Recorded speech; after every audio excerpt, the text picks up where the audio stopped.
শত শত আমাদের ভাই বোনদের রক্তের উপর দাঁড়িয়ে আমাদেরকে দায়িত্ব নিতে হয়েছে। ফলে আমরা যখন এই জায়গাটি এসেছি, এই জায়গাটা আমরা আমাদের যে ব্যক্তিগত পরিচয়, ব্যক্তি সত্তা, সেই জায়গা থেকে আমরা এই দায়িত্বটি বা এই কাজে থাকতে পারছি না। মূলত আমাদের যে সামগ্রিক প্রত্যাশা, আমাদের যে যারা এই আন্দোলনে অংশগ্রহণ করেছে, সকলের একটা প্রতিনিধিত্বের জায়গা থেকে আমরা এখানে কাজ করছি। আমাদের এই অভ্যুত্থানের যে প্রতিশ্রুতি ছিল, যে লক্ষ্য আমাদের আছে, সেই লক্ষ্য অনুযায়ী আমরা কাজ করছি এবং অন্তর্বর্তী সরকারকে সেই দিকে দিক নির্দেশনা দেওয়ার চেষ্টা করছি। ফলে আমাদের এই অভ্যুত্থানের ভিতর দিয়ে আমরা যেই আমাদের ভাই বোনদেরকে হারিয়েছি, যারা এখনও আহত রয়েছে, তাদের জন্য আমরা কাজ করার চেষ্টা করছি। যারা দোষী, যারা এই গণহত্যার সাথে জড়িত ছিল, তাদের বিচারের জন্য, তাদেরকে গ্রেফতারের জন্য কার্যক্রম করা হচ্ছে। এবং সর্বোপরি সবার যেটা প্রত্যাশা, যে একটি নতুন বাংলাদেশ গঠিত হবে এবং তার জন্য যে সংস্কারের রূপরেখা, সকল সেক্টরেই যে আমরা সংস্কার চাচ্ছি, বৈষম্যের বিরুদ্ধে আমরা কথা বলতে পারছি এবং একটি নতুন বাংলাদেশ গড়ব, সেই প্রত্যয় এবং সেই স্বপ্ন আমরা দেখতে পাচ্ছি। সেই স্বপ্নকে আমরা এগিয়ে নিয়ে যাওয়ার জন্য চেষ্টা করছি।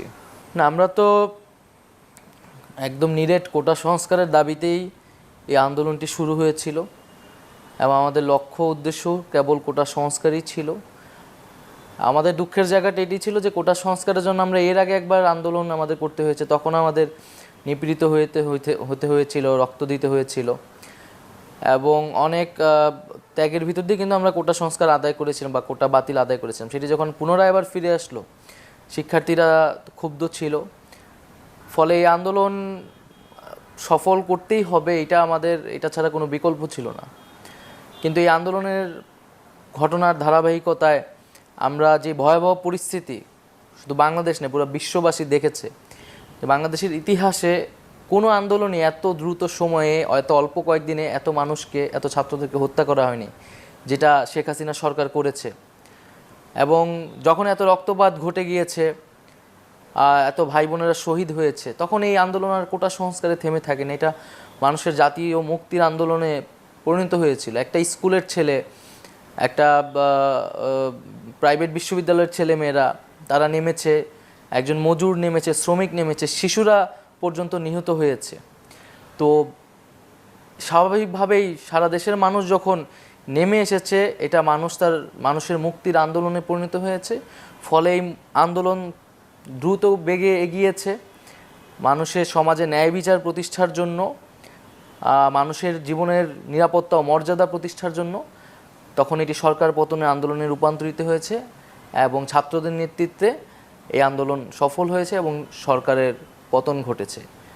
এবং আমরা বলি সফল নয়, এই আন্দোলনের একটি ধাপ হয়তো সম্পূর্ণ হয়েছে। আন্দোলনের যেই প্রতিশ্রুতি এবং আকাঙ্ক্ষা, সেটি অর্জনের মাধ্যমে মূলত এই অভ্যুত্থান পূর্ণাঙ্গভাবে সফল হবে। আমাদের একটি লড়াই মাত্র শুরু হয়েছে এবং এই লড়াইটি আমাদের অব্যাহত রাখতে হবে। ফলে আমরা এতদিন বিরোধিতা করেছি, আমরা বিদ্রোহ করেছি, এখন আমাদের গঠন করার সময়। এই রাষ্ট্রটিকে, পুরো বাংলাদেশকে, সমাজ ও মানুষের মননকে আমাদের নতুন করে তৈরি করতে হবে এবং বাংলাদেশকে নেতৃত্ব দিতে হবে। সেই জায়গা থেকে আমাদের আসলে একটা দীর্ঘ পথ পাড়ি দিতে হবে। কিন্তু আমরা জানি এখনও ষড়যন্ত্রের পরিস্থিতি শেষ হয়ে যায়নি। সরকার এবং সরকারের বাইরে বিভিন্ন জায়গায় সেই ফ্যাসিস্টদের দোসররা রয়ে গেছে, যারা নানাভাবে পরিকল্পনা করছে। কিন্তু ছাত্র জনতার পক্ষ থেকে কিন্তু বলা হয়েছে এবং সরকারের পক্ষ থেকেও আমরা বলি যে আওয়ামী লীগকে বা ফ্যাসিস্ট এবং তাদের দোসরকে পুনর্বাসনের চেষ্টা করা হলে তাদের বিরুদ্ধে কঠোর ব্যবস্থা নেওয়া হবে। আমাদের রক্তের দাগ এখনও শুকায়নি, আমাদের ভাইরা এখনও হাসপাতালে আছে আহত অবস্থায়, আমাদের বোনেরা, এবং এখনও আমাদের ভাই বোনেরা কিন্তু শহীদ হচ্ছে। এবং এর মধ্যেও যারা আওয়ামী লীগকে আবার পুনর্বাসনের পরিকল্পনা করছে, আওয়ামী লীগকে আবার বাংলাদেশের মাটিতে স্থান দেওয়ার কথা ভাবছে, তাদের বিরুদ্ধে অবশ্যই কঠোর ব্যবস্থা নেওয়া হবে। আওয়ামী লীগ একটি গণহত্যার সাথে জড়িত, মানুষের ভোটাধিকার হরণের সাথে জড়িত, গুম খুন, মানবাধিকার হরণের সাথে জড়িত। ফলে আওয়ামী লীগকে বিচারের মুখোমুখি দাঁড়া করাতে হবে এবং যারা এই ছাত্র হত্যাযজ্ঞের সাথে জড়িত ছিল, তাদেরকে তো অবশ্যই আমরা বিচার সম্পন্ন করব এবং এই বিচার প্রক্রিয়ার পরেই মূলত বাংলাদেশের জনগণ সিদ্ধান্ত নেবে যে আওয়ামী লীগের রাজনীতি থাকবে কি থাকবে না, এবং এর আগে আওয়ামী লীগের কোনো পুনর্বাসন সম্ভব নয়।